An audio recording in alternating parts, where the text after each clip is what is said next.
Breaking news tonight, a source confirms to CNN that the Hillary Clinton campaign and the Democratic National Committee helped fund research on that now infamous dossier that revealed allegations about President Trump's connections to Russia and possible coordination between his campaign and the Kremlin. The Washington Post broke the story. We've known for some time now that the firm behind the dossier, Fusion GPS, was first funded by anti-Trump Republicans and then Democrats. But now for the first time, we have an idea of who those Democrats were and how far up this reached. White House Press Secretary Sarah Sanders has just responded to this story in the Washington Post, tweeting, quote, "The real Russia scandal? Clinton campaign paid for the fake Russia dossier, then lied about it and covered it up."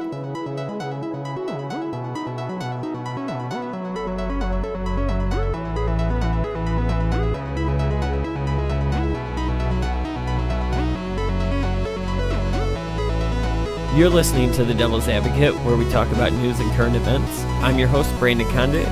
And I'm also your host, Mitchell Hernandez. Our goal at The Devil's Advocate is to provoke thought by introducing viewpoints and information that isn't readily available in the mainstream media. It's in truth a conversation where an independent liberal, like myself, and an independent conservative, like myself, can share different viewpoints without the typical disdain for one another we see all too often in politics. So with that, let's get started. U.S. media reports say the head of a data analytics company hired by the Trump campaign during last year's presidential race reached out to WikiLeaks founder Julian Assange. They say he approached Assange about locating tens of thousands of emails that were deleted from a private email server that Hillary Clinton used while she was Secretary of State. Assange has confirmed that he had been contacted by the data firm and the rejection, but he declined to disclose the subject. Well, now a Trump campaign executive has rejected those reports, saying that the team relied solely on voter data from the Republican National Committee. All right, welcome back to TDAP, episode 32. Yeah. Sorry about last week. That was unexpected, huh? We didn't say anything. We just went MIA. That's what happens when you have car troubles and you have midterms and life comes at you really quick.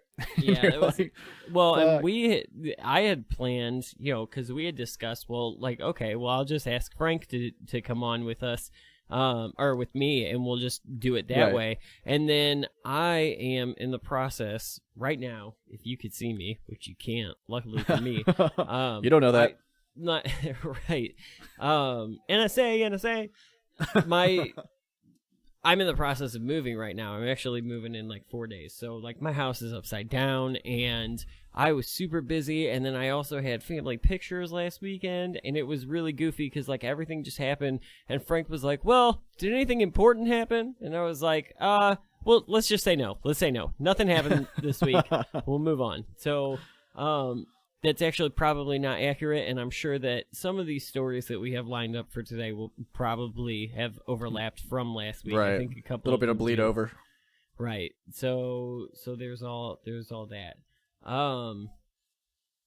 Yeah, I think that's good. I think obviously one of the biggest stories this week, if not the biggest story, at least the way we're going to present it, because we're going to roll a bunch of them into one, is the Washington Post article that alleged that Hillary Clinton and the DNC funded the Russian dossier, which was a popular topic at the beginning of this presidency, and I think during the election, and I think over the last week, at least from our perspective, it looks more or less confirmed that that's what happened. So I know you've got the article pulled up. I'll let you go ahead, and if you want to jump into it real quick, we'll discuss I'm not going to read the whole thing. I'll just do they've got it kind of put into points here. So I'll touch on a couple of them because a few of them we don't really need to do.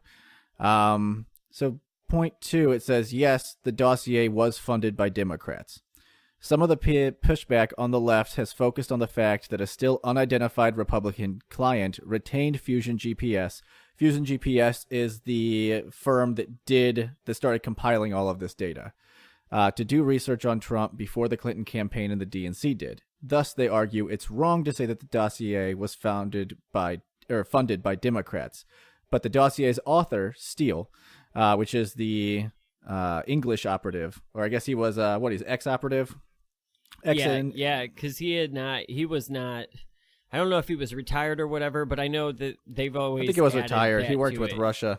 Right. Yeah, he was like a Russian diplomat or ambassador or something like that. So he was the one who was hired by Fusion GPS to start authoring this dossier.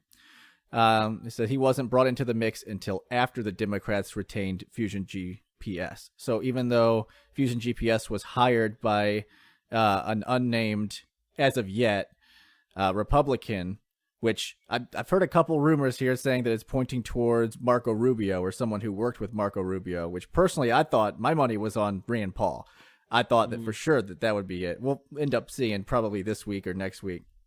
I'm telling you, dude, it was Carly Fiorina. You know that chick was up to no good. Like, Right. you know it. She just looks like it.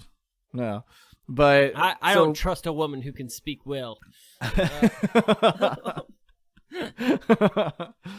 So basically, let's see here. It says, while both sides did pay Fusion GPS, Steele, the one who authored the dossier, was only funded by the Democrats. So that's why I saw a little bit of deflection there from Democrats saying, no, it wasn't us. It wasn't us. Yes, it was. When we're talking about the dossier, yes, it was. So it says Trump's allegation of FBI payments are still dubious. However, it wasn't only sorry to cut you off, but it wasn't only Democrats, because you had Republicans like you. I mean, you just said it, and my guess is John McCain was the handoff man. Well, we know that John McCain was pushing this in the intelligence community in the Senate. So Right. once the dossier was published, and not published because it's not until they confirm things, at that point they had to give it over to the FBI. And this is why Trump has been saying he's alleging the FBI paid for the information. It doesn't look like they did, or at least there's no positive evidence yet. They were given the information, and we know that because, again, John McCain was running around the Senate, and I've referenced back to when he got caught being the one pushing this around on at least 3 or 4 different episodes. So especially now, if anyone hasn't done that yet, and look up that video where he's running into walls trying to escape the reporter. Right. It is hilarious. And It was so funny because I heard on local radio the other day. I was listening to conservative radio, and this girl like said basically what you and I just said. And I got a criticism too, by the way, from from a listener about your top popping thing. So if you're gonna do that, well, they can fuck off. You need like a ding in button. Ding ding ding. But Beer anyway, time. No, but I was listening on conservative radio, and they basically said what we just said. But she was like shocked. She was like, "So do you know what this means? This means Republicans were working against Trump too. Where have you been for the last?" No fucking shit. Like, I don't remember too many of them. Do you remember a guy named Jeb Bush who used to run your party? I mean, he didn't, but his family did.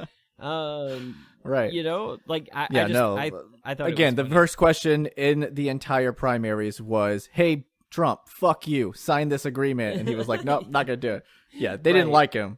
The DNC didn't like Bernie either. They just went about it in different ways to get rid of him. And it looks like the DNC did a lot of stuff. So yeah, it certainly does. So the third point they bring up here is that Trump's allegation of FBI payments is still dubious. That's what he was saying is, we know that the FBI got their hands on this dossier. We know that they were passing it around in the Senate and in different intelligence communities. But did they actually pay for it? It doesn't look like it yet. But again, the House is, what do you call it? I can't think of the term for it, but they asked for the financial records from Fusion GPS to be put forward. Right. Subpoenaed it, or I can't remember what the right word is for it. I think so. And then wasn't it initially blocked by someone? It was, but then now this all came out, and they were like, "Yeah, let's go ahead and take a look at that." So we should see. It was interesting too, because Devin Nunes, who I don't really like citing at all, especially after he like grabbed some stuff and was like, "I need to run down the street real fast." Like that was weird. But I thought he brought up a decent point, at least in this, as far as this topic goes. And what he basically said was, look, the reason that there's a problem here is because you can't have, if the dossier is used, if the FBI gets the dossier and then they're able to use that information to start subpoenaing people or unmasking people or whatever, then and start you wiretapping them and things like that. Right, then you have a scenario where you're asking for Big Brother scenario, right? You're trying to set it up to where now the FBI can just look into any political candidate because like they'll find a way to do it. They'll write up something and then they'll but there's a then dirty there's also the to play devil's advocate, if you're not up to corrupt shit, you probably don't have anything to worry about. So, us in the brown community don't like that. Right. Because we hear that one a lot, like, oh, well, I mean, he just stopped you because you're brown, but if you don't have anything to hide, don't even worry about it. So most of us don't like that argument, but okay, that's fine. But what I'm saying is I'm not going to lose sleep over politicians being scrutinized because we know they're shady. You've seen House of Cards. That's real life, right? People get thrown in front of trains. Right. I just don't. I'm just saying, take a walk in the woods. Right. I don't know. I'm not going to lose sleep over politicians getting heavily scrutinized over the way that they campaign, especially when we know that our campaign laws are bullshit. We have so much money that is pumped into these elections. These guys are bought anyway. So no, I'm not. Right. I'm not going to. That doesn't bother me as much as it does in your example where a police officer comes up and is like, you're black, well, you probably should be shot. Like, no, that's not okay. He doesn't automatically have something. Right, exactly. I mean, the cop might have it in his backpack where he plants it, but, we've seen that a few times. You never know. Those crazy non-heroin dealers. Right. So when you're looking at what the FBI did, it looks like they definitely used this information, as they should. Anytime information comes up that, like this, they need to take a look at it. That's fine. Doesn't look like they paid for it, which is something that Trump keeps saying has happened. At least as of yet, we haven't gotten any confirmation there. So the fourth point that they bring up here, the Washington Post brings up, is the appearance problems for Democrats. I thought this was interesting.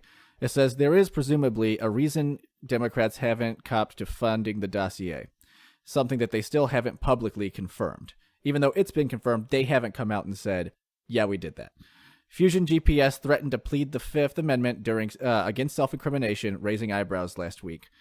First among those reasons is paying a foreigner for opposition research for an American political campaign. Given Democrats' arguments that Russia's interference on Trump's behalf was beyond the pale, the Clinton camp and the DNC paying a Brit for information would seem somewhat problematic. The Clinton campaign has also notably denied working with the Ukrainian government to dig up dirt on Trump in the past. Republicans have pushed dubious comparisons between the Ukrainian allegation and the Russian alleged allegations against Trump. Some on the right even alleged that Democrats paying Steele amounts to collusion with foreigners. Let's see here. And it goes on kind of like that. But it says, the British, after all, unlike the Russians, are Americans' allies. I don't like this point because the Russians are our allies. Just because you don't like the Russians and because people say, hey, don't like those Russians, even though every other country is doing the same damn thing as the Russians, they're still our allies. That's why we have pictures of them at the White House. And there are allies that we don't invite to dinner with the rest of the countries. We do though. Like they come in like just because they got kicked out of the what do you call it? The G8 summits. They're now the G7 summits. They got kicked out of there, but still, that was only because they took back part of what was their country, which we've gone over before in the past. Right. But again, they're not hostile. Not gonna lose sleep over not being friends with Putin. So well, it's just frustrating whenever I see the British doing the exact same thing and we're doing the exact same thing, but then we look at the Russians and go, oh no, all the Russians are evil. What? Right. Well, I don't think. Here's the thing. I don't think that the point. I agree with you that the point is bad as far as the Washington Post is concerned, because I don't give a shit if they're our allies or not. If we're doing something crooked, that doesn't mean that our ally that is also doing something crooked is like, well, that makes it cool because we're friends. Like, no, it doesn't. Right. Exactly. That's what irritates me. So it goes on to also say that Steele's dossier does include information it says was obtained from a senior Russian foreign minister figure and a former top-level Russian intelligence officer still active inside the Kremlin. So in other words, the Clinton camp and the DNC were essentially paying for information allegedly obtained from inside the Russian government, even if there is no proof they deliberately sought Russia's help. So that's the allegation here, is that we're talking about collusion. We're talking about collusion between Trump and the Russians and all that whenever it looks as though the DNC, knowingly or unknowingly, paid for opposition research through a foreign government from Russia. But at the it's same the closest time, Russian link that we got. I mean, to be honest. I know, but no, that's fine. But here's what I'm going to say. The way that you present that is you put the emphasis here and not on, you're like, oh, the Trump-Russian collusion, whatever. That's smoke and mirrors. But like, there's we don't have something anything there, solid like, yet. There's enough to question there for an investigation to be going on. So like That's me, totally fine. right, Yeah, agree. To blow one off and to emphasize the other, to me isn't fair.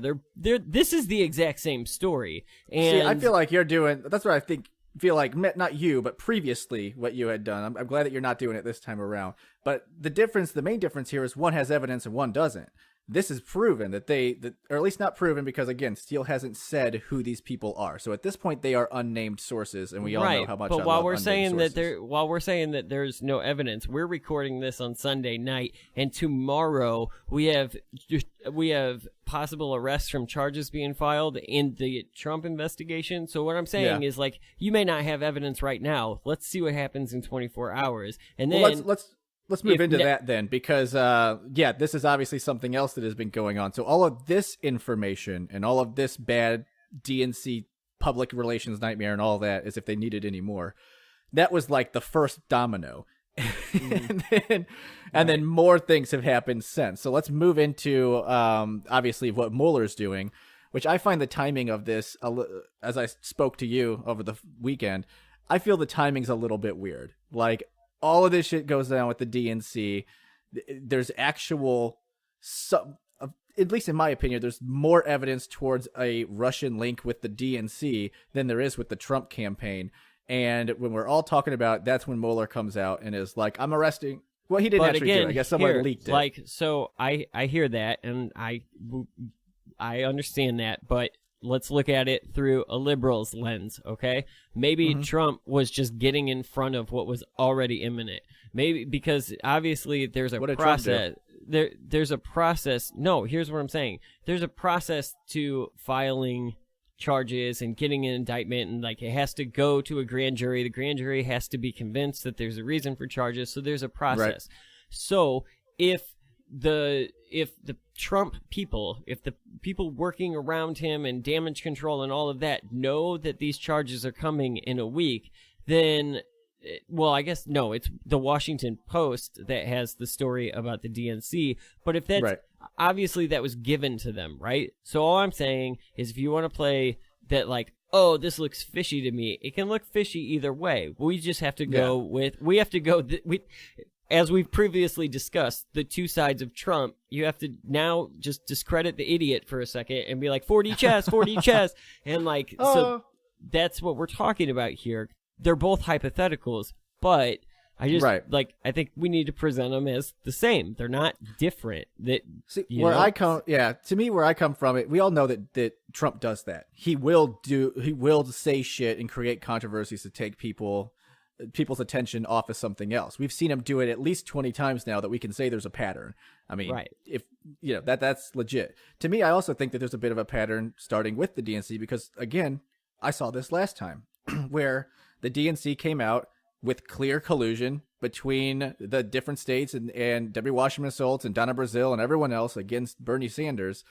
And immediately they were like, yeah, but what about Russia? They hacked us. And I was like, this is never going to catch on. This is ridiculous. They're just trying to pivot away from what they did. Well, it fucking worked. So now the DNC comes out again and magically Mueller is done with all of his things and it leaks again, there's no evidence to it. It's totally conspiracy theory. I think Mueller is far from done. And in fact, there's a lot of people saying that, he's not even close to finished. Yeah, he's going to keep going.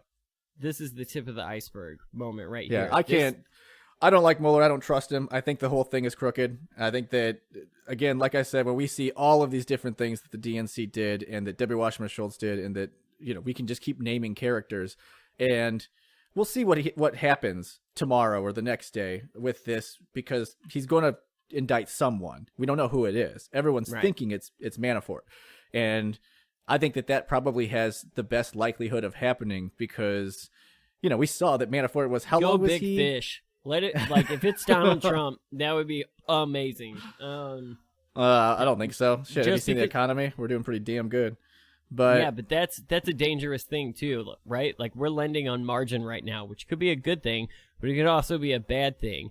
I don't know what you're talking about, man. Like, we just saw during a hurricane. Well, anyway, I don't want to get into economy stuff because I am compiling Yeah, a massive file so that we fair. can do an economy thing. And I don't want to ruin anything, but we're right. doing well. The things are going pretty well. But even whenever we were back at the campaign, when we were talking about Manafort, we saw that where they came out and they were like, hey, that guy's got Russian ties, right? And Trump comes out and he was like, no way, not him, never. And Manafort was like, I left my oven on. I got to go. like, I remember when that happened, I was like, yeah, he'll probably be gone in a month. The next day. The next day. Yeah. It was like, no, this guy probably has some ties. So it makes total sense if it is going to be Manafort. We don't know that. It could be Michael Flynn. It You could gotta be love Trump. those. You gotta love those Scaramucci characters. They're just in and out. They're on one episode of the reality show, and then they're And they voted peace off out. the next Yeah. week. Yeah, They're too Amazing. cartoony that they don't even last in this environment. Right. They're 80s. You got guys. crying That's Chuck. what Yeah, they are. right. Yeah, I know. Who would have thought fucking crying Chuck and goddamn Turtle McGee would have staying power? I don't even get it. But I'm the only one who understood that you were talking about Mitch McConnell and whoever. I don't even I'm remember sure. your first nickname. crying Chuck. Oh, right. Yeah, old Chucky Schumer. I Anyway, don't know. but So we'll see what okay, happens with all of that, all of the investigation. But this is the first pulse that we've heard from this investigation, and again, the And timing is a bit suspect. We to me. also got confirmed with all of this information this week that the Trump campaign reached out to WikiLeaks for 30,000 emails. I guess Julian Assange was the one who confirmed that. Yeah, You know? which that shouldn't. Again, I don't think anyone was shocked by that. Like we said, we heard him tell Russia to go find them during the campaign. I don't think anybody is shocked by that, but I think it's obvious that. Well, I guess it doesn't. They had communication, right? Yeah. So that's about as much as you can do with that. You could say it's not a foreign from it what you government, will. but it's a foreign entity. They had communication, and Julian Assange played one side, and it was his side. So yeah, no, we totally can. I think that's the point that irritates me is when it comes to first off, I don't believe in the Russian collusion thing to begin with. Like I just don't. Again, I've talked at length on that. Right, but that doesn't mean it's not real just because you don't believe it. Because you that's could fine. eat your You words could keep later. yeah, that's fine. You can keep saying that, and if I end up having to, but this whole, since the election, I've been batting like 90 or 900 here. I'm doing Okay. pretty damn good. Don't fly too close to the sun, my man. I think I'll be all right. But when you do see what happened, like with the DNC and Trump trying to contact WikiLeaks, it does seem like all of this is just kind of business as usual. But for whatever reason, they want to put an extra nefarious element to this alleged Russian thing that doesn't seem to have any evidence. We have evidence for everything else, with the DNC looking for British people, for Trump going for the Swedish guy or whatever the hell he is. What's I can't remember where he's from. Julian Assange. But again, foreign players. But we're just kind of okay with it. And then when you get to the Russian thing, which has no evidence, it's, no, that definitely happened and it's definitely worse. What? It's like, let's just be, if we're going to be offended, let's be equally offended to everything. Let's not just, point at the scary shadows and start I agree screaming. with you, but I think while you're stating that we should be equally offended, you don't sound equally offended. Well, I'm not offended, period. I think that I'm just not. Like, when it comes to the dossier thing, I think that that's business as usual. I don't have any problem with it. I think it's hypocritical that they were, that they Absolutely. were the ones saying like, oh, they're doing it, and then they're actually getting fed Russian information, whether they knew it or not.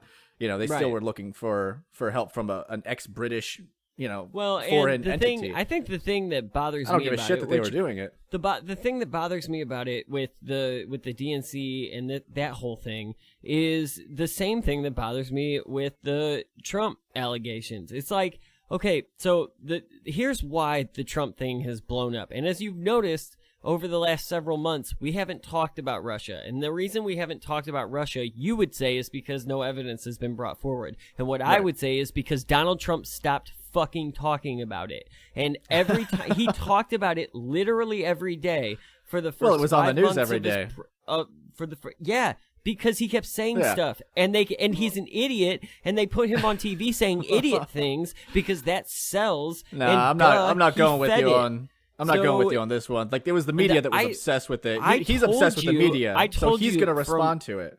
I told you from week 2, the second this guy stops talking about it is the second that it goes away. Or the second that he says, here's all the shit that you want, and there's obviously nothing there. The problem was, as you said through the entire argument, the Russian argument involving Donald Trump, it looks fishy. It may not be collusion, but it looks fishy. And the problem it did look fishy. it looks fishy because they try to deflect away from it. They act like nothing happened, and then little bits of information come out, and they go, "Oh, well, yeah, I mean that happened, but were we talking about that when you asked the question?" That's the problem, and it's the same problem that we're seeing with the DNC right now. Right now, today, you have John Podesta and Debbie Wasserman Schultz acting like, well, we don't know who got the money for what. It was $9 million of your budget. Who signed the checks? How did you not know where it was going? The cover-up, it looks worse than the crime. That's the issue. It's the same fucking story. They still, like I said, they still haven't come out and said they've done it, even though we all know they did it. We saw you. We know how it works. But again, we saw them doing that during the election campaign, where they were fucking, go look at the Nevada convention where they're changing the rules mid. Oh yeah, I know. Like, I remember. Yeah. So again, when it comes to the Trump thing, I'm going to disagree with you on that, just because I think that it was the media. Trump responds to the media. The media was drumming up the Russian thing. We had CNN talking about how they were just playing it. Drumming up or telling the story? Because at the time, there was an investigation that was currently we have CNN on record saying they were drumming it up for ratings. So That's fine. But that's where I'm coming from. That's easy ratings, right? All you have to do you have to remember, you're like forgetting details of the timeline, right? James Comey got fired, so Jeff Sessions recused himself. Those are all newsworthy things, whether you want them to be on the news or not. Those are all stories that should be there. Fine. So then Donald Trump responds to that. That's not the media. The media, I don't know about you, because you weren't at our last meeting, but when we all got in the round table and we were like, who are we going to target this week? It wasn't Donald Trump. So what I'm saying is, like, the media, it's not... They're putting the footage up there. I agree they're biased as shit. And I agree that CNN, but I'm not buying the whole, this is fake news thing. In a couple instances, yes. In those retracted instances, yes. But it's not fake news. That's fine. It's emphasized. But as soon as Mueller took over, they stopped reporting on it. And when they stopped reporting on it, that's when stopped getting information. That's a tightly... but you're trying to say that it was Donald Trump who stopped talking about it, and that's why no one's talking about it anymore. I don't think so. I think it's because I think the media stopped reporting it. He stopped tweeting about Russia because they weren't talking about it. No, I don't agree with you. They were still talking about the Mueller investigation, as you were talking about it 6 episodes ago, about how all of the lawyers involved are Clinton supporters, and like. It was being built. That's newsworthy. Then he tweeted about it, making it a bigger story. John Kelly came in, kicked everybody in the nuts, and said, "Stop being idiots," and he stopped saying dumb shit. I don't know about that. I pretty much see him say dumb shit on the daily basis. So no, I won't disagree. Again, I just feel like talking about Russia. It seemed like it was the CNN thing. When as soon as they came out saying that Russia was the big nothing burger and they were drumming it up, they kind of had to pull back. And you saw the other places pull back because everything they kept bringing up kept crumbling. And they were like, well, fuck, dude, we got to change the narrative. Yeah, I mean, I don't think that they were definitely doing some... They were milking it. They were, yes, absolutely. They were. So I think they just couldn't do that anymore. No. You know? It'll come back up as soon as Mueller starts doing his thing. It'll come back up, and we saw it by just how it's newsworthy. And I'm going to tell you that if why is this not newsworthy? I haven't been watching. It totally is. It absolutely is. I haven't seen it on MSNBC because I do watch MSNBC, and I have not seen it there. I've seen it on CNN every night this week.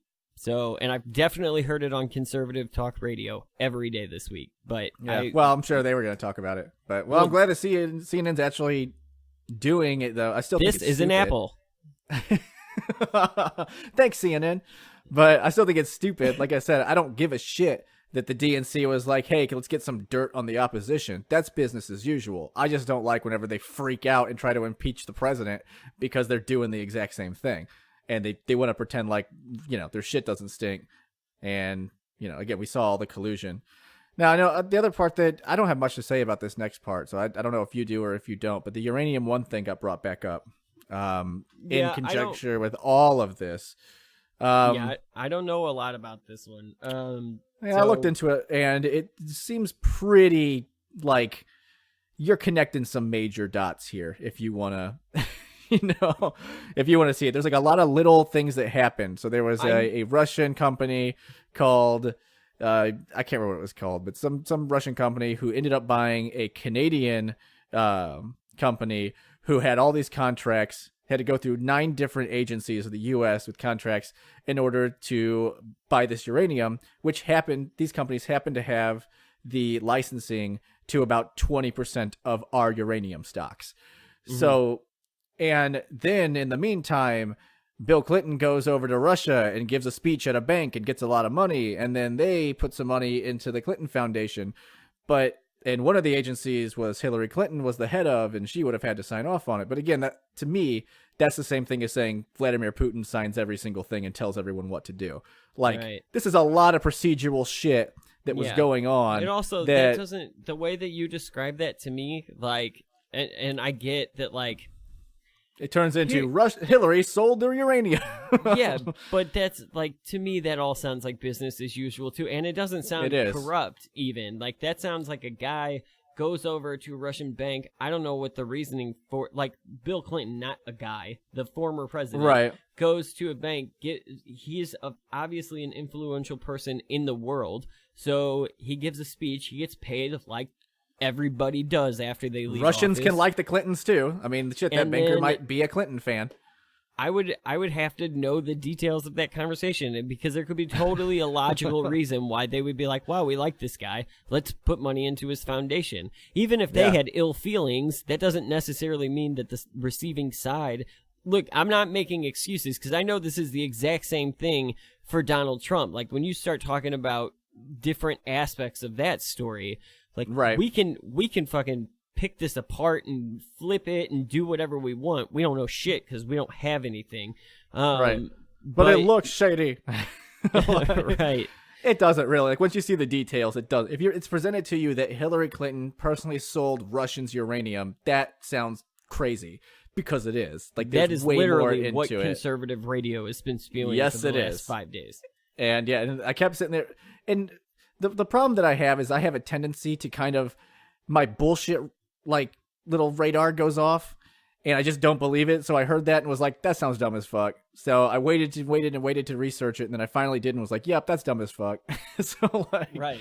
I just don't buy that shit. Anytime it sounds incredible, I just don't buy it. And again, that's how I used to determine what fake news was, until the Boy King decided to coin the term, and now I can't escape the term. So, well, I would I know you really hate the term. I would consider that fake news. People who are reporting on Hillary Clinton sold 20% of their uranium, that is fake news. She is 1/9 of the heads that had to sign off on this deal, and it's a Canadian company. It's not even an American company. They just operate within 20% of our reserves. Plus, again, at the same time that wasn't it true that at the same time that company donated to the Clinton Foundation, and they also donated to several other foundations at the in the same transaction? To me, a lot of companies donate to get tax benefits. I mean, right, shit. I don't know how it works in Russia, so I don't know. I can't say anything to that and be like, well, they have the same tax code as we do. Probably not. But I feel like that I feel like that was part of the story too. I'll have to look into that and I'll post a link. But yeah. But So yeah. here's what, but I think that sums up this whole week's worth of, and also I guess we didn't mention they are now reinvestigating Hillary Clinton's. The House is opening up the investigation again into Hillary Clinton and the Uranium One deal, which which is going to lead them to like investigating the dossier, which is going to lead them to the FBI, which is going to lead them to the Trump. Hey, to quote Brandon, thing. investigate everything. It's going to, it is, yeah, no shit, right? It is going to be, the Republicans are going to be probing the probe of Donald Trump. Like, oh God, long. probe the probe. Yeah. You know it. Yeah. So that's where we're at. And again, I guess my personal take on it, once we've done all of this, which it's not like I haven't been feeding my personal take this entire time, I think that Russia's story is bullshit until we find out otherwise. I don't trust Mueller, but we'll see what he does. I will, if he goes after Manafort, that makes sense. If he goes after Donald Trump Jr. for some bullshit, I'm going to be pissed because, again, we've seen all this other stuff. The DNC definitely paid for opposition research and looks like hypocrites, but I don't really give a shit. And the Uranium One thing is bullshit. That's my personal take. all right. And I think mine is a little bit easier than that. Clearly, Paul Manafort's going to jail tomorrow. So, anyway. I agree.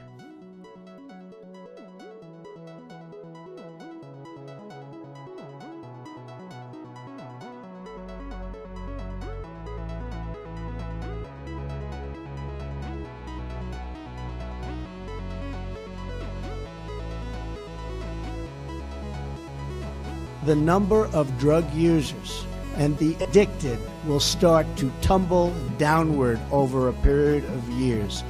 It will be a beautiful thing to see. I learned myself. I had a brother, Fred, great guy, best looking guy, best personality, much better than mine. But he had a problem. He had a problem with alcohol. And he would tell me, don't drink. Don't drink. He was substantially older, and I listened to him, and I respected, but he would constantly tell me, don't drink. He'd also add, don't smoke. But he would say it over and over and over again. And to this day, I've never had a drink. And I have no longing for it. I have no interest in it. To this day, I've never had a cigarette. Don't worry, those are only two of my good things. I don't want to tell you about the bad thing. There's plenty of bad things, too. But he really helped me. I had somebody that guided me. Am I mad at God? Yeah, I'm mad at him. Bill O'Reilly says he's mad at God? Yeah, I'm mad at him. If I die tomorrow and I get an opportunity, I'll say, why'd you guys work me over like that? Didn't you know my children were going to be punished and they're innocent? A beleaguered O'Reilly spoke out on his podcast, and the remark is being ridiculed today. That's what you're going to say to God, Bill? Why did you work me over?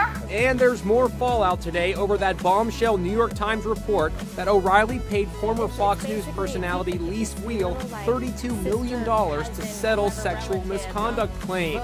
President is now in a back and forth over what he said or did not say to this pregnant Gold Star mother whose husband, an Army sergeant, was killed in Niger. The president is now responding this morning after being accused of insensitivity in a phone call to that widow. One of the most difficult calls a commander-in-chief ever has to make, now becoming controversial.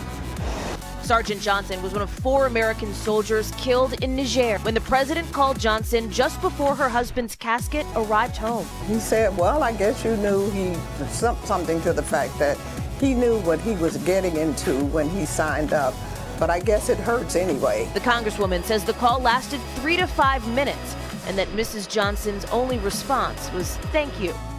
Republican Congressman Paul Gosar from Arizona was interviewed by Vice News on an episode that aired Thursday night. It was a revealing interview, as Gosar led on to several opinions about the white supremacist rally that took place in Charlottesville, Virginia in August. Gosar believes that the rally was organized by an Obama sympathizer and backed by financier George Soros. Gosar also said that he thought the Antifa group, short for anti-fascist, was responsible for the outbreak of violence in Charlottesville. Jason Kessler, who organized the rally, did vote for President Barack Obama, but has since become more extremist and racist. Gosar's suggestion about George Soros funding the rally has been widely debunked. I cannot believe the media produced such beautiful children. How the media did this, I don't know. Come on over here. Come on, kids. That's beautiful. These are beautiful, wonderful children. Oh, you're going to grow up to be like your parents? Don't answer. That can only get me in trouble, that question. All right. So, first of all, we'll go ahead and let the audience in on a little tidbitly of information that we are recording this segment now, not 5 minutes ago, like in your lifetime. Right. But we're actually there's been a day has gone by since segment 1 was recorded. So first things first, I think a second ago I just made a prediction, and yeah, that happened. Paul Manafort got arrested this morning, so 990 down to like 950 now, Mitch, something like that. I called it. I called that shit. It was gonna be Manafort, and I'm pretty sure 4 seconds ago. Well, not really, because there are sound bites and headlines there. But about a minute and a half ago, I believe I said, well, you know what I said. You just heard it. Like, here you go, tomorrow morning, and here it is. Today, this morning. Right. Yeah. Well, it was told that, as early as Monday, we should expect something. Right. It ended up being Manafort and apparently his protege. And again, we're going to wait kind of to get into all of that, but we did want to make mention of it.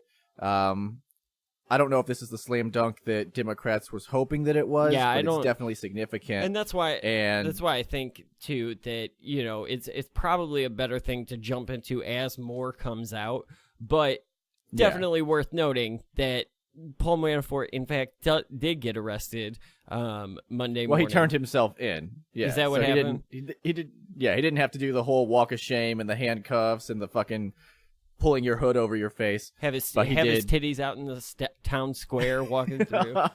people throwing shit. Shame this man. So, but he did. They basically were like, "Hey, man, you should probably turn yourself in because we're arresting you," and he did.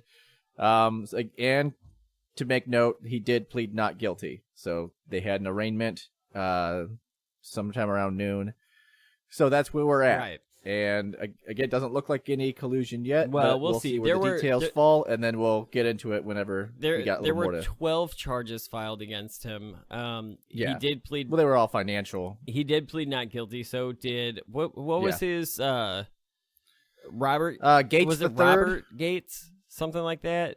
Man, I don't know if that's just a really historic name or if that was actually the name, but it's Gates the Third something. Yeah, so it's probably Robert Gates the Third. He also pled not guilty to. I don't remember if the charges were exactly the same. Whatever. I don't know. But anyway, we wanted to mention that. So now let's move into the rest of the week. And to start off the rest of the week, I need to know from you. What is happening to your fantasy hockey team right now? It is shitting the bed insanely. I know, man. Like I said, welcome to the fucking Sunnyvale Shithawks where the goalies don't play and everyone else gets negative points. This is stupid. This is a bad night for you. Stupid. Bad night, but it's been a bad season. Let's be honest. It hasn't been a good. There hasn't been anything really positive except for whenever Simmons did that hat trick on day 1, and everything else has been downhill. Is it auto draft champs? Is this the year? I thought so. I thought it was going to be worst to first, but it doesn't look that way. Yeah, it looks like worst to worst. So anyway, it's a slow progress. So we've got a bunch of stories here. A lot of which we'll just kind of. I think we'll just kind of improvisate. Breeze on through. Improvisational skills. Improvisation. So I'm going to make up words and just pretend like, whatever. We're just playing devil's advocate with the English language. Don't worry about it. Yeah. So here's the thing. Let's start with, I guess, the more serious one. Donald Trump came out a few days ago and he made a speech on the opioid epidemic. And I kind of forgot that happened with everything else going on. And basically, so he came out and obviously he said what we all already know, that like this needs to be fixed. This needs to be addressed. He told a story about his brother that had an alcohol problem, and so he told like he tried to be personable in the he's told that story before as well, but obviously this pertains to it. So he brought it back. But up. what I want to more focus on is a couple of things. I always like to focus on the reaction from both sides, because I think a big part of the reason that we do this show is because of the reactions that we see from both sides. And I think the idea here being that, like, no, stop yelling and pump the hate brakes for a second and have a conversation with your opponent and maybe find out that we don't have to be insane all the time. And so, but he's a Nazi. So, but there are a couple of things, and we'll get into like the political repercussions or whatever of what he did. So, because that seems to be the big concern that I saw from Democrats is basically the main, I guess, complaints were, why didn't he do this sooner? We've been having this problem for years and years, and this is the first time he brings it up. And it's not. He brought it up in the State of the Union address. Here's what I want to get into, though. What he actually did, and then we'll get into how everybody kind of reacted to it. But what he actually did was he came out and he declared and this is important in the terminology, he declared a national public health emergency. Okay? What's interesting ding, ding, ding. What's interesting about that terminology is that it's very specific. And here's the problem, and here's I think the most fair criticism of what happened here. So there's a difference between declaring a national emergency and a national health emergency and a public health emergency. And the difference is where the money that goes to that problem, where it comes from, and obviously where it comes from affects how much there is, because duh. So here's the thing. If he declares a national health emergency, he has FEMA money, which is like, I don't know, however many billions of dollars, right? If he declares a public health emergency, which is what he actually did, and I think the reason that you have to focus on that terminology, because he said it smart. He said national public health emergency. That doesn't exist, but what he signed was a public health emergency, and what that does is it changes where that funding comes from, and the account that the funding comes from only holds currently $57,000. That's a problem. That's a fair criticism. $57,000 for a national opioid epidemic is dick, and that's not good enough. Right. I haven't heard that. I haven't seen that.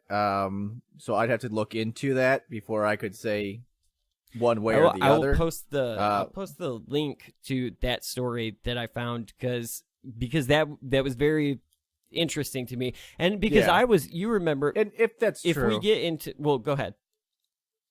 Yeah. So if that's true, then obviously that's not as good as if he was able to tap into FEMA funding. Now, I'm sure FEMA, they typically run low. I can't remember a year that's gone by that FEMA didn't almost run out of funds due to hurricane season. It just seems like that's what happens ever since, going even back to Hurricane Sandy and things like that, or Hurricane Katrina, and that just kind of tends to happen. So I don't know if he was just looking at it and going, we don't have the funds here, let's take it here.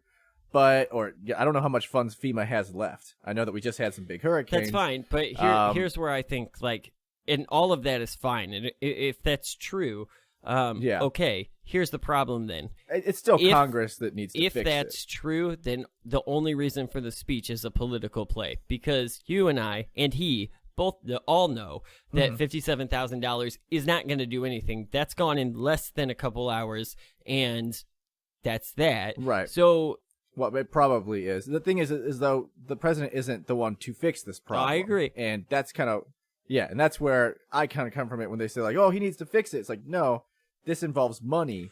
This involves Congress. Congress is the one who's going to have to do it. He can let them tap into FEMA, but FEMA's really supposed to be for natural disasters. Congress has control over FEMA spending. That can't they can bump it up. That can't be done. They can create. That can't be done via executive order. Exactly. And again, Congress does appropriations. They can create a different fund. They can create a different tax. They can create all different things. That's what they do. So, whenever I kept seeing that criticism of why is he waiting till now? I get it, but at the same time, it's like I don't know if people really realize that Congress is basically the biggest power in the government. Yeah, absolutely. We like to say the president. It's not even close to true. Everything needs to go through fucking Congress, it seems like. But so he came out and he said it, which I thought was important. I did too, and where I thought too, and what you originally had kind of jumped into is the way that both sides reacted to it was very poor. Because in the beginning, in the very poor in the beginning, poor or great, depending on which side you're looking at, obviously, like that as politics goes. But in the beginning, as the speech was going on and as that story came out, I just saw a bunch of people like I honestly like I'm kind of calling the leftists out that I saw because I saw a lot of hate, and I saw it. Yeah, didn't make a lot of sense to me. On video clips where it was a guy, whether you like him or not, saying like, "Hey, we need to get rid of this drug problem. It's a really bad thing. People are dying." Now, I know that those are nice words. He would do that, Nazi. And I know that if those words don't hold weight, then there's a future criticism to be made.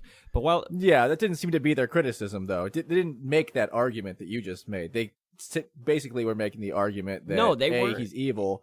Or no, they were making orange comments and small hand comments, and it was like, dude. The typical. It aggravated me, and I actually had a couple of conversations online with people because I was like, how honestly, ABC posted a 45-second video clip of him telling a story about his brother and then saying that like we need to do something about this epidemic, and there were people that were like, F this guy, and it was like, dude, based on what you just saw, why? Like, I agree. Right. That tomorrow... They did the same thing with Hillary Clinton. They did the same thing with Obama. Right. I mean, people fucking hate those guys. Yeah, fucking hate those guys. And for whatever reason, a lot of people hate Trump. I understand why some people could dislike him. I don't really see why a lot of people could hate him. Like, to me, that doesn't make sense. It makes sense. Same thing with Obama. Same thing. To me, Clinton is the closest thing that I'd be like, okay, I can understand why people really don't like her. But even hate is that strong word that I don't get. Like, Hillary Clinton's done good shit. Yeah, I can read her book and be like, that's funny, that's cool, I like that she did that. You talk to some people and they can't admit it. It's like it doesn't even exist. There's no option for that to be a reality. It's the sports team analogy, right? Like if I'm a Blues fan, I can't like the Blackhawks. You don't say LGBT. When in actuality, if I've got the Blackhawks goalie, guess who I'm rooting for? Yeah, you would. So, but So anyway, I don't know. I wanted to get that one in there. I thought that the speech was a good thing. I think that the funding needs to obviously be more than at least what's being reported. And Congress has their hands full, so we're not going to see movement on this until sometime in 2018 to possibly 2019. Right. Yeah. They do. They've got their hands full. They're trying to get this tax reform done. Apparently they're hitting roadblocks. We'll see what the plan is come Wednesday. So they've got a lot going on right now. I don't think they're going to do anything until the 2018 budget. Right. Or I'm sorry, 2019 budget. Yeah, that's very, very possible. So, all right, cross that one off the list, and bam, I am going to try to get one of these in every week, I think, going forward. I'm going to try to get a local story in.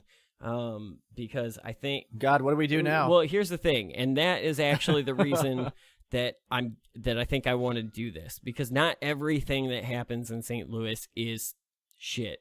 And I think I don't know. I watched CNN. I know, and Sounds pretty bad to me. think that it sucks. But I think that's true of most cities. I think that when the media shows up, it's usually because of something bad, and then that becomes your image of Ferguson. That becomes your image of St. Louis or Detroit or whatever. Right.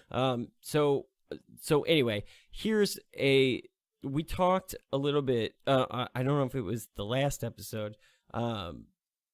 I think it was, which, by the way, let me get on the record. Like, episode 31, if you got through that, like, good for you. That was a tough one for me, too. I felt so off last time that we shot, and I just really, really wasn't super thrilled with that episode. So I'm glad to be doing this episode. I think this one has been fun so far. But I can't remember what we talked about in that one. At the very Whoops. beginning, we talked about the Board of Aldermen and doing the what was the petition for? Oh, an independent counsel for the police-involved shootings in St. Louis. I thought that was a good thing. So now, which, by the way, for our Missouri listeners, now the ballot is out again, or the petition is out to get marijuana legalized. Yes. I saw that one. I know that needs 180,000 signatures. I think it's at 100,000, so 80,000 more to go. Yep. This is for medicinal reasons. There's a lot of people out there putting it on record. You know, there's lots of people that could be benefited from it, so I'm pushing that. You're going to see me push that online in places. Yeah, no, absolutely. Wanted to plug that in real quick. No, and I think that's a good thing to come out of St. Louis. Now, I understand that there are going to be people out there that don't share that sentiment, and that's fine. So that's a bad thing for you. But from where be careful, because there's three petitions going out. One is a 2% tax increase, one is a 4% tax increase, and one's a 25% sales tax increase. So don't sign that one. I don't know.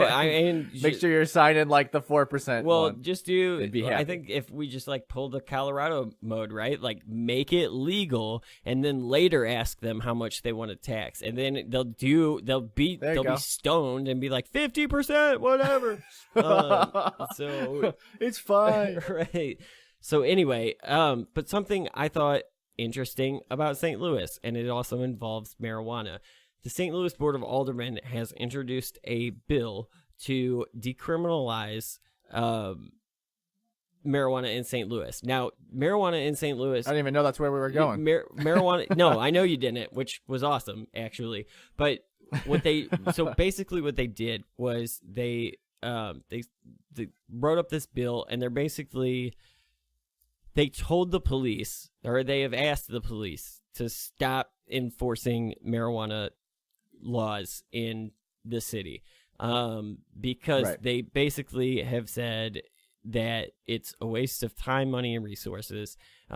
We could have you out there taking care of more serious crimes we don't, and that's there's going to be that argument, and I can already hear it, that like, well, yeah, if you legalize something, then there's not as many criminals. Well, yeah, that's kind of the thing. So, like, I'm not saying, but they shouldn't be considered criminals in the first place. If you're a guy that smokes weed, and I don't care. I've heard local talk show hosts, say that is not a victimless crime. It absolutely is. Now, you're being the snowflake. You're not a victim, buddy. Right. Now, I do, to play devil's advocate here, I do get a little annoyed because I know a lot of people that smoke a lot of weed and people that want to argue with me and say that you can't get addicted to marijuana. You can get addicted to anything. Right. But when I talk about it, I'm not usually talking about those people. No. So I just want to plug that in there as well, because that argument comes up where it's like, you just can't get addicted. Everything's going to be fine.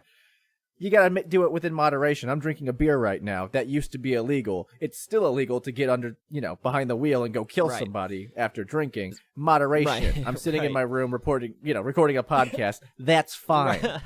Yeah. So what's interesting though about this bill that's been proposed is what it would do is it would still enforce possession laws for anybody under the age of 21. So it would basically turn it into alcohol within the city, and it would, so minors or adults under 21 would not be allowed to have it. I don't think at all. I haven't read the specific literature, but I that's how it was described. So I think that it would basically work like alcohol in that respect. But for people over the age of 21, having an amount up to 2 ounces wouldn't be a punishable offense, unless I guess probably you were driving under the influence or something like that. And I'm terrible when it comes to, amounts of marijuana. Well, you say 2 ounces. Somebody who buys Somebody who buys weed is gonna know. That's my guess. So, how many cigarette weed marijuana joints would that be? If you had to guesstimate, is that? Did we just jump into reefer madness all of a sudden? Asking for a friend, right? So, right. So anyway, I thought that was an interesting thing. I actually think I honestly think it's a good thing. We'll see if it gets to make it to a ballot, but it does look like it's been brought up in the. Because I'll tell you what, I was trying to find those petitions so I could sign them, and they were fucking hard to find. Like literally, the pro marijuana places on Facebook didn't even link to it. I'm pretty sure. The reason why I even know about this is because I read an article on the not Washington Post, the St. Louis Post-Dispatch, and they didn't link to any of them. And so I planned on signing, I just couldn't get to it. And then here's my guess working. That you said people that smoke weed. So my guess is that they buy like pipes or cigarette papers or something somewhere. I'm assuming at the store that they go to that place is going to have the petition. Just a guess. Like, yeah, if you're selling, go to your retroactive. Right. If you're selling pipes, you probably have the petition there. So that's a guess. If you're looking for it, I would hope so. There. If you're trying to do it, yeah, I know that they tried to. I think the last election cycle, and it just narrowly missed. I think I can't remember what the amount of signatures it needed to be. We'll say 180,000 because it is this time. They would have had like 170,000. It just barely didn't make it. Right. So it's a little bit of overreach. They're trying to 100% decriminalize it. That's recreational, medicinal, everything. I kind of wanted them to go medicinal first just to get that out of the way for the people who need it. Yeah, but I've heard a counter argument against that being the best way to start it. And the argument that I've heard, which I don't know totally how I feel about this one, but the basic argument is that like if you do it for medicinal purposes only, it becomes very easy for pharmaceutical companies to then take it over and be like, oh well, they're already trying. Well, to. I know they are, but I don't know. It just takes the. I don't know. I guess that's the argument is that like, well, I get where they're trying to get to. That's going to explode. When you create a monopoly, it's going to explode the medicinal side of it. To me, the black market's still out there. That's where everyone's getting it anyway. Right. There's still going to be competition that way, and people will probably be able to black market competition. That's what we don't want. I think that's what we're trying. I think that's what legalizing would eliminate, and that's not a bad thing. Yeah. So. Well, shit. I mean, if it becomes, medicinally okay, but then they shoot the prices up. Let's say what was $60 is now $120. You're going to see what was $60 on the black market pump up to $90, still make profit, and people will still go to it. So that's what we don't want to see. Talking about weed economics right now, and I have no idea what the hell we're doing. Like, I have no idea how we got here, what any of this means. That's reality, buddy. So, that's where it's headed. Anyway, moving on to a topic that makes us seem like less stoner people. Bill O'Reilly hates God. Go. Does he really? Yeah. So basically, Bill O'Reilly is a piece of shit. We've determined that on previous episodes. And he came out, I've determined that. I don't know that I can speak for you, but, it's Bill O'Reilly. He has a podcast now because apparently grabbing titties is against the rules. And on his podcast No, only if you get caught 25 times. That's against the rules. And settle in like... he settled a $32 million sexual harassment deal, and he... Sorry, Bill O'Reilly. I know, innocent until proven guilty. Right, yeah. So anyway, he went on his podcast this past week, and because his the publisher of all of his killing everyone. I was so ready for killing O'Reilly. Like, I was so ready for killing O'Reilly. And, but it doesn't look like it's going to happen because his publisher is pulling out. And they're saying, which I guess for the circumstances, it probably could have used better phrasing. But yeah, pulling out is usually a better option. Right. So, especially when you're dealing with O'Reilly. Fuck it, we'll do it live. We'll do it live. So yeah, so Bill O'Reilly went on his podcast, and on his podcast, he said to his listeners, after he was talking about, you know, his advertisers pulling out and whatever, that am I mad at God? Yeah, a little bit. I feel like I'm kind of getting the short end of the stick or something like that. Like, it wasn't that. That's paraphrasing. But he blamed God. And it's like, well, dude, maybe just... It's like, come on, God. Don't rub your junk up against people. And then, you know... He's like, I've read the Bible. I thought that was fine. I imagined... God damn it. I imagined God in, like, Family Guy. Just, like, sitting up there like, what the fuck did I do? Why are you... Yeah, what you mad at me? So, yeah, I thought that was a fun one. I don't know. Do you have any more to add? Yeah, him and his feud with, well, I know that his feud with Megyn Kelly was going on, so I'm sure that didn't help things. Megyn Kelly. She obviously... Have you seen what she's... That poor woman. Like, what happened, Megyn Kelly? Trump happened. I know what happened. The first presidential debate happened. Yeah. Ruined her. Yeah, she's like, I don't even know what she is anymore. Is she like white Oprah in the middle of the day? I don't know what's going on. I'll tell you what really ruined her was the Alex Jones thing. So I don't know if you actually listened to that audio, but it was damn. And leave it to Alex Jones to have recordings of all of these things. But basically, that's when obviously her career spiraled down at Fox.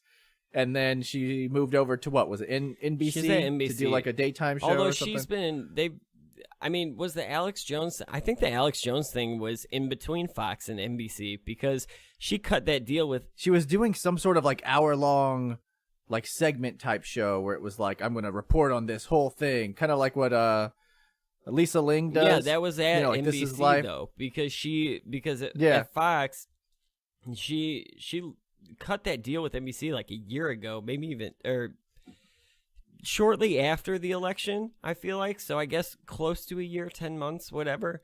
And then I think she had a really bad like news show on NBC for a while. And I'm pretty sure that's when the Alex Jones thing came up. But I have no idea about the Alex Jones thing because I'm not crazy. I don't watch Alex Jones. So it was terrible. So the first thing that she did, I can't remember who the first person she interviewed was, but it was super controversial to begin with. And so that didn't go over well. And the second person she interviewed was Alex Jones. And why that? So first off, she thought it was going to be this big, awesome thing. What actually happened is everyone hated her for doing it because they thought that she was trying to humanize Alex Jones. She releases the thing. It's an hour long, and it ended up being a complete hit piece against Alex Jones, which, of course, that's easy to do. Well, the problem with that is that Alex Jones releases the audio where he's setting up the deal with Megyn Kelly, and she's like, I just really want people to know the real you. This will definitely not be a hit piece. We're not going to go in like that. We really want them to show that you've got a lot of integrity. She's completely lying. It was really, really bad. Anyone who's listening, go listen to that audio. Why is that bad, though? Like, why would you tell somebody? What is the alternative for her to be like, hey, I just want to let you know we're running a hit piece? Because he wouldn't have agreed to it. No shit. You know? Like, that's you can't politics. tell someone one thing. You can't don't be be like, a crazy hey, man, fucking it's totally conspiracy fine. theorist and then expect anything less. I'm sorry, but I don't give a shit that she did that to Alex Jones. That's fine. You still can't lie about it. Like, I can't tell you, like, hey, man, let's think if we told someone to come on the show and be like, hey, come on, we'd like you to be on the show. You know, we think you're great. We love you. We really like your opinions. And then as soon as we came on, we just made fun of them till they cried in tears. That would be a shitty thing to do. Like, we probably shouldn't do that. Shitty thing to do. Yeah, absolutely. But I don't know, man.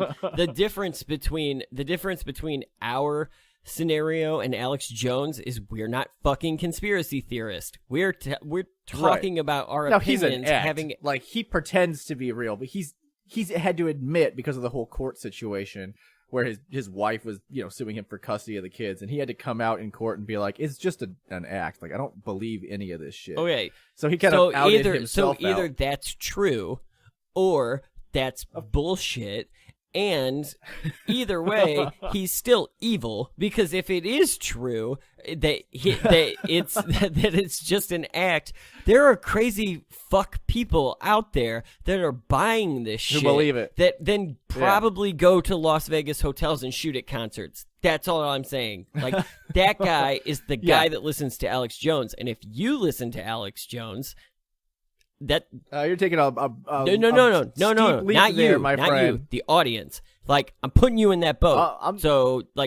No, I'm fine. I'm just saying that there's been a lot of shootings and killings involved with Bernie Sanders supporters. So just saying that if you listen to that and get riled up and kill people, I don't know. That might be a bridge too far for me. If you Alex get riled Jones up and kill goofy. people, like, I can. No, I'm talking about blaming the other person for it. So you saying like, oh, Alex Jones is evil because he wants these things to happen. He riles people up so that they go and kill No, people. Alex Jones is That's evil a bridge because too far he's for an me. idiot. I'm not going and that idiots way. are evil. So, like, come on. What the fuck? You lost me on that one. Yeah, I lost myself on that one. So,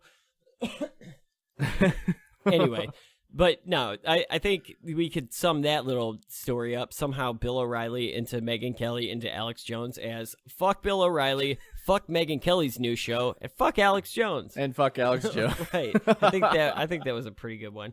I think that's where, So that makes sense. So real quick, let's talk another goofy political story.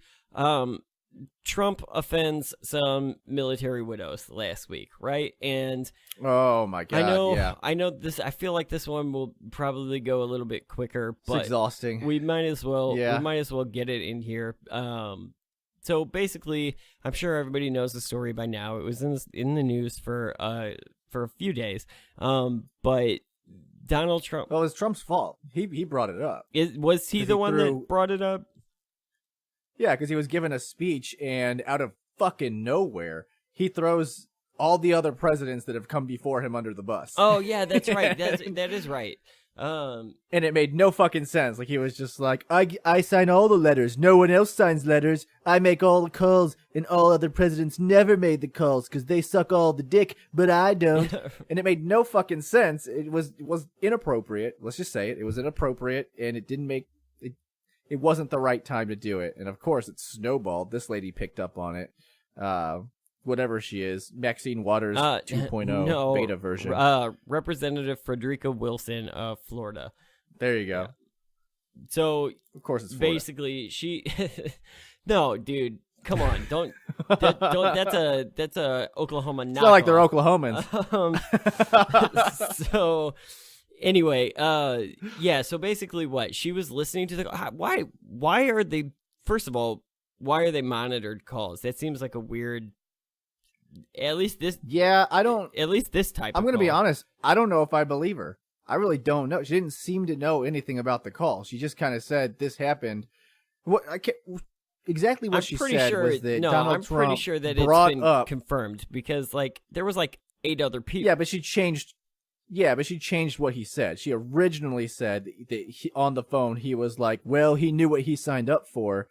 And then after that blew up, she changed it. I can't remember what she changed it to. Something like, you never want to see this. Obviously, when people go to war, bad things happen, but you never want to see this. So she changed it. She made it sound really fucking bad, and then was like, well, he said this, but it really upset her. After it blew up into a big But thing. the fact of the matter is, she came out and said it did upset her. So she did say that, yeah. So, And then what irritated me was I kept seeing a bunch of conservative other places that kept showing, because there was 4 people who were killed in this mission. Right. And it's still kind of hush-hush. They don't really know what happened yet. They're kind of piecing it together. But this was a mission where 4 soldiers were killed in action.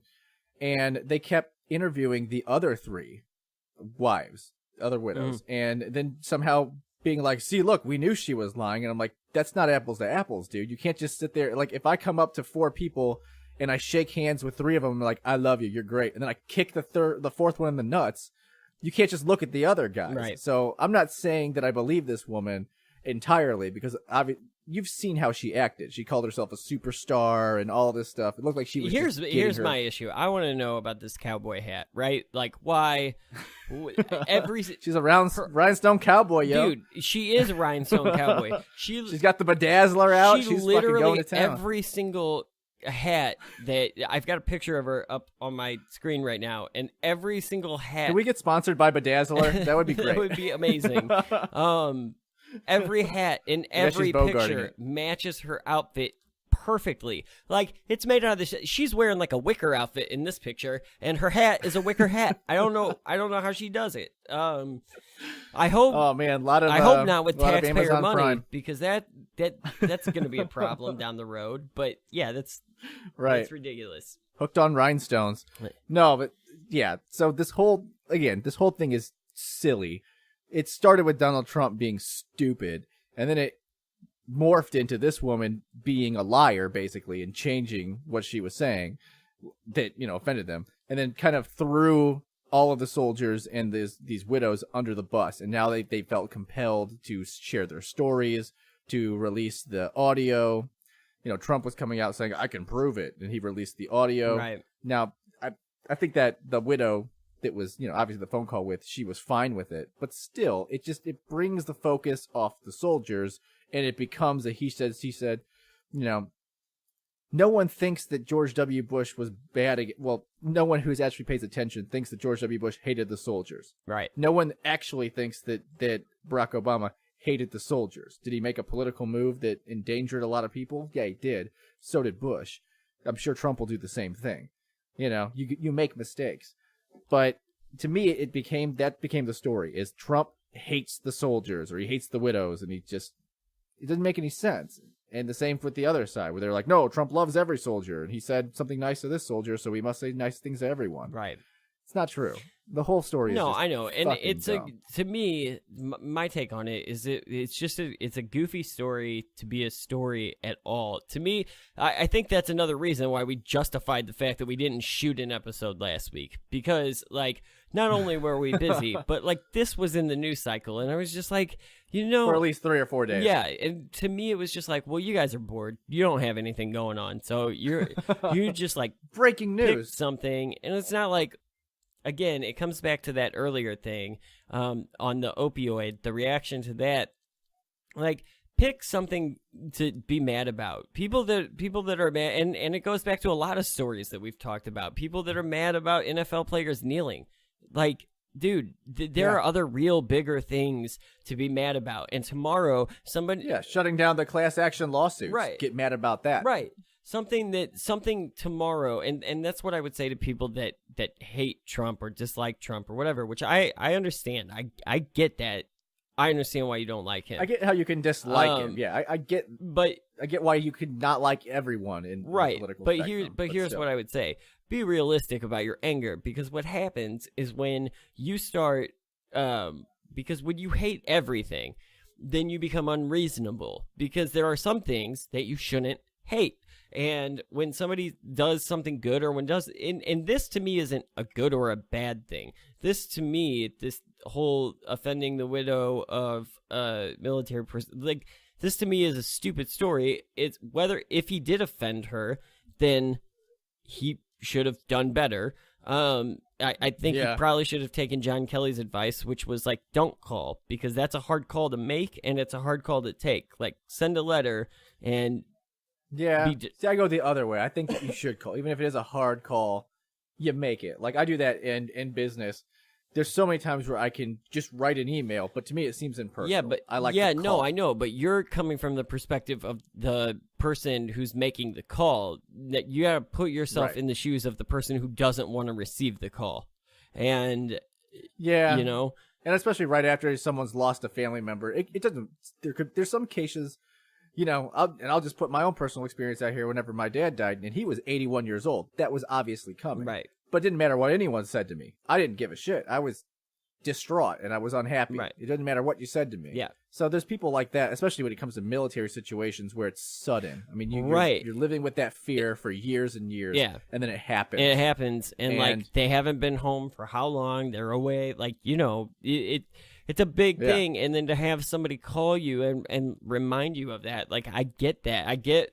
And I think that's when John Kelly said it, what he was kind of mentioning, or what he was alluding to was like, maybe a letter is better, because then it doesn't become because the other thing too is there's a lot of pressure. If I receive a call from the president, no matter who the president is, like, how do I react? I'm talking to the most powerful man in the country. I need to impress him. And that's not something you want to have to feel that way about. That like, oh, well, I've got to be a certain person because I'm talking to somebody important. It just, to me, I think Kelly's advice about sending a letter is the best advice in this scenario.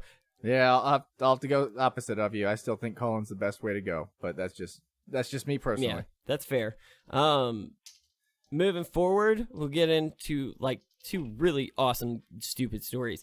The first one, and I didn't do good enough research, although I will read you this show prep in a few minutes. And but in my show prep, I did not write down the senator's name, so I will find the link and I will put it in the description. But Republican senator, I actually think that's wrong too. I think he might be a representative. So, you know, we'll say, again, not journalists, no integrity. I'm going to remind you of that every week. Republican in congressman thinks that that George Soros hired the Nazis in Charlottesville, and it was a big conspiracy. And it was the left versus the left, and they were duped by the left. Or apparently the Nazi right, because that's what's being alleged here. So, and what was great... Love that everything is a conspiracy. Oh, it's unbelievable. And I'll put the interview in the description. It's an amazing interview. You need to see it. This dude is... is just like he's talking to CNN because he made some comments somewhere else about how no, you were the video that came from like Vice or whatever it was that did the interview with the neo-Nazis. You remember it? It was on HBO. It was the audio that we used for that episode. This congressman was interviewed in that documentary, and he basically was like, yeah, well, you know that this was like the left shipped in these Nazis, and I've got proof that George Soros is a card-carrying Nazi. And like, George Soros was a victim, as I've read it, of Nazi Germany, and he was like taken in by like a Christian family who did extort, like the father figure or whatever, the head of the household, did extort things from Jews in exchange for not turning them in to to the Nazis. And those Christians, and George Soros was with him a couple of times, but was like 13 or 14 at the time and was not the one who was extorting. He was with somebody. That's the story as I know it. I'm not a big fan of George Soros. No, that's fine. Either way, I don't know if Nazi is an applicable title to throw at him. So no, I think he's a shit disturber. I think he obviously has a ton of money, and he definitely puts that money to. I know people have been linking him to all sorts of Antifa fundings and things like that, which I've seen more convincing evidence to than he's hiring fucking Nazis, unless you're calling Antifa Nazis, right? Which again, loose terminology. I could see where you're blending those lines. Yeah, except for the 4 million Jews and the genocide. Right. That's why, again, Nazis are gone. You can be a neo-Nazi. Those are dumb guys, but they still probably haven't killed a bunch of Jews. So to me, that term is just thrown around so much whenever it's not applicable. It doesn't make sense. Unless you're a Nazi that, was gassing people in the fucking World War II, you're probably just an asshole. Yeah, no, I get that. There's a bit of a difference. I get that. But again, like I said, I've seen some things where he's been claiming to, fund Antifa movements and things like that. I don't think it's him claiming. You know how? I think it's like Glenn Beck claiming, and No, I've seen things where he came in. It was a closed meeting with them, and then they did some interviews, and they said that that's what he's doing. That's what the people were coming out and saying. There's no 100% proof to it. Just like everyone says, the Koch brothers, they're planning all these things. They have a lot of money, and they're throwing it into one political party. George Soros is just throwing it into the other. Right. So I don't like when people like that have that much influence, but we got to change the rules if you don't want them to be able to do it. Right. I don't think the Koch brothers, just like everyone claims that they're doing all sorts of terrible shit. I don't think that's true. I don't think George Soros is hiring fucking Nazis. And the best remedy to billionaires buying the elections is hiring a billionaire to run the country. That's right. So, we're making strides here. Yeah. So it's fine. They only become billionaires after they leave the presidency. Right. Normally.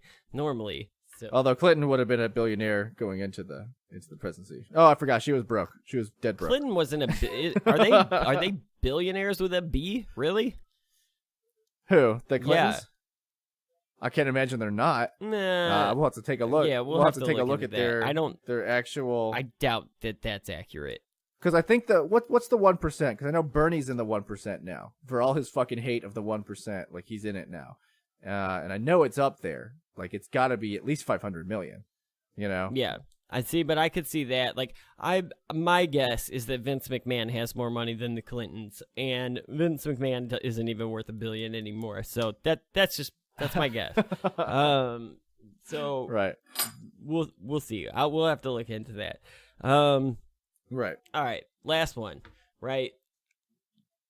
Trump tells the kids of the media that happy Halloween by insulting their parents, and that was like the greatest video I've ever seen.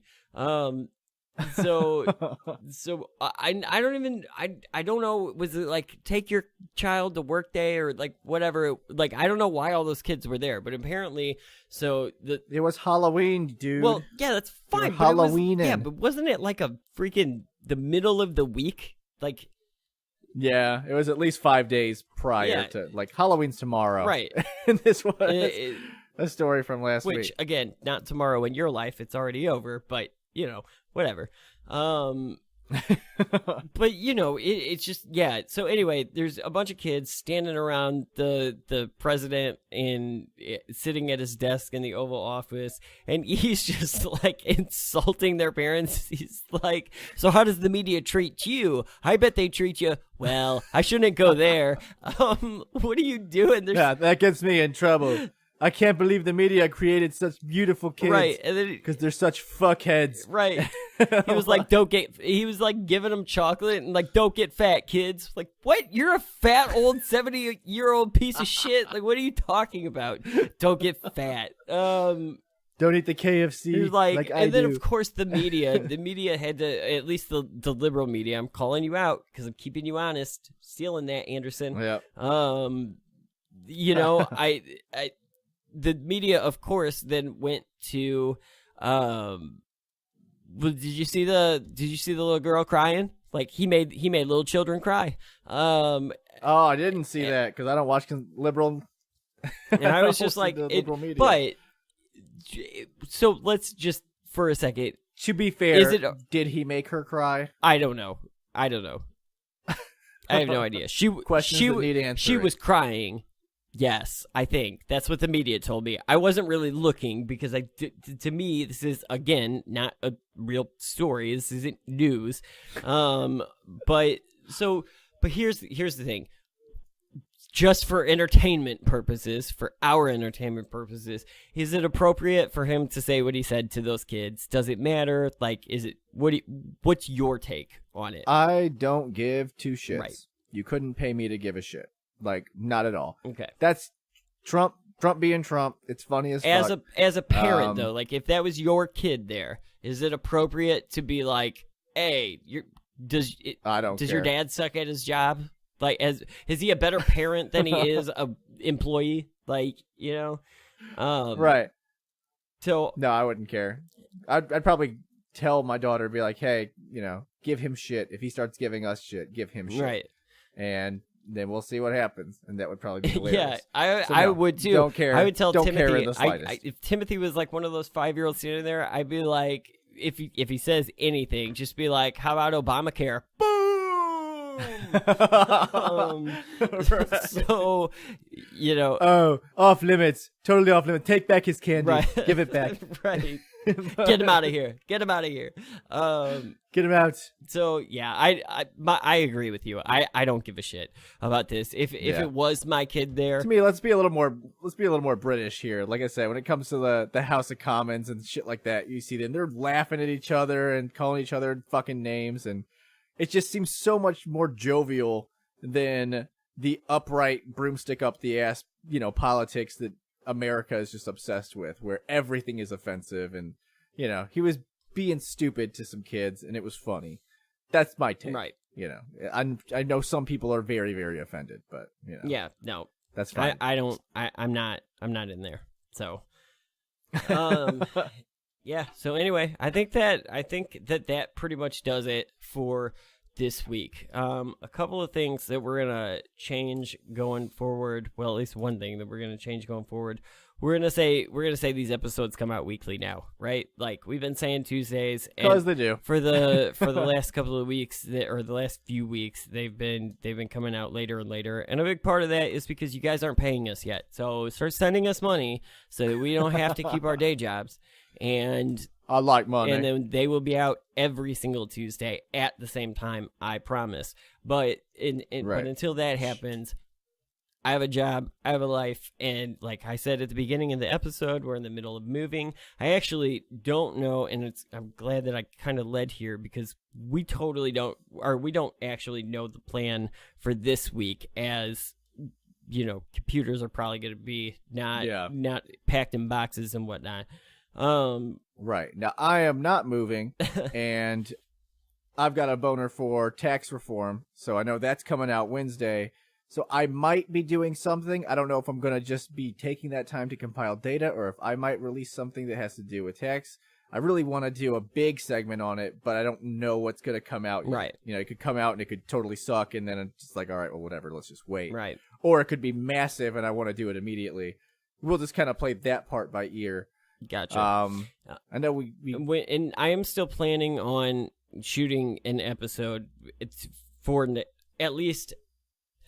My plan is to still shoot the episode after the move, and then get it up at some point next week.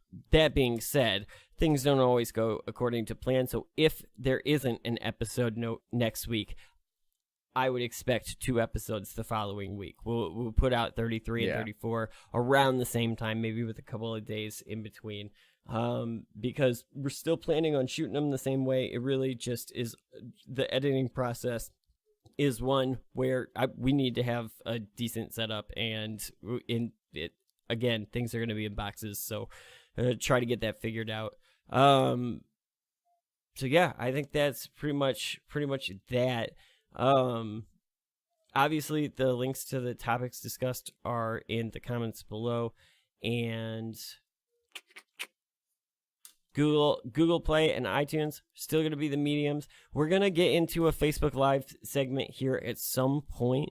I want to do one just to kind of update the Facebook page. We've kind of taken that's kind of stayed on the back burner for the last couple of weeks, as we've been trying to just focus more on the podcast version of it. So, but we do want to address that on Facebook. So you can probably look for that sometime in the next week or so, maybe 2 weeks. And real quick, before we jump into the alt fact, my show prep for this week, I wrote in what I think is probably the most liberal way that I could have probably ever written this down. So it started with like Russia, the dossier DNC and Uranium One, and then Billy O hates God. Republican senator thinks Nazi George Soros hired Nazis at Charlottesville. Trump hates the military, and John Kelly is a liar. F cowboy hats. Trump says the media is scarier than Halloween to children, and also tells them don't get fat. and the opioid epidemic. So I had a lot of fun writing that out, and I wanted you to be able to appreciate that as well, Mitch. This is an apple. Right.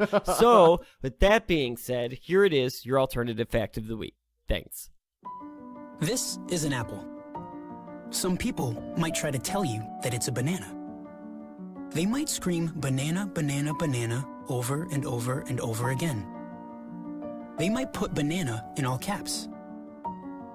You might even start to believe that this is a banana. But it's not. This is an apple.